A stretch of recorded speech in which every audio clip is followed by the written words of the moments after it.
Hello again. On to the next part of the lesson. Remember, you have chosen some sentences that are relevant to what you want to say, relevant to your life, your job, your profession, your career, and your goal. Now you say them very, very slowly, because you must obey the rules. No gaps between the words.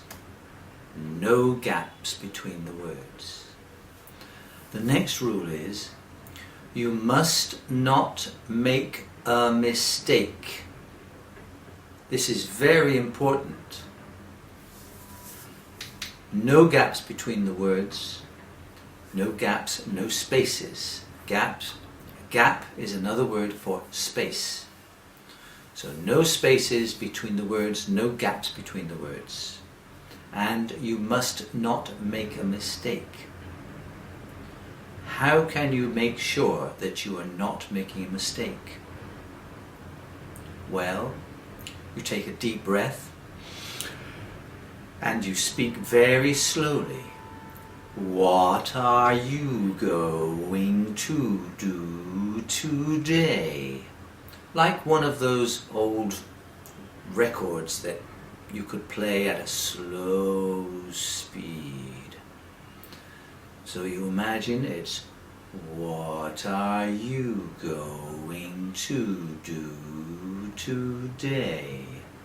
What are you going to do today? Now you have to go a little faster each time, a little faster and faster and faster, like this. What are you going to do today? What are you going to do today? What are you going to do today? What are you going to do today? What are you going to do today? What are you going to do today? What are you going to do today? What are you going to do today? Now, while you've been practicing this, a miracle has happened.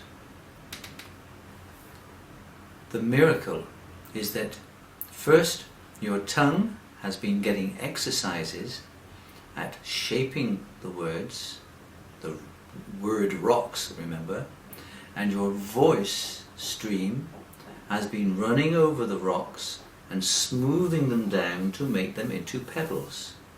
So instead of having to say, what are you going to do today? You can say, what are you going to do today? What are you going to do today? Or you can even go faster. What are you going to do today? What are you going to do today? What are you going to do today? What are you going to do today? What are you going to do today? It must be like a compressed sound bite. A sound bite is like this. If you say, what are you going to do today? It's like this.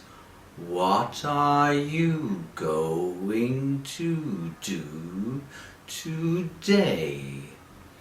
But if you squeeze that soundbite into a small soundbite, it says, what are you going to do today? What are you going to do today? Now, I'm not teaching you to speak English fast, because I want you to speak English fast in normal life, in normal conversation. I'm teaching you to speak English fast for two reasons. One is so that you can turn those word rocks into pebbles, and you can speak that sentence very easily and fluently. What are you going to do today? And two is that when an English person speaks to you very, very quickly, then you will understand it automatically. I'm going to prove that to you in the next lesson. Meanwhile, practice. What are you going to do today? What are you going to do today? What are you going to do today? What are you going to do today? So here we go, on to the next video.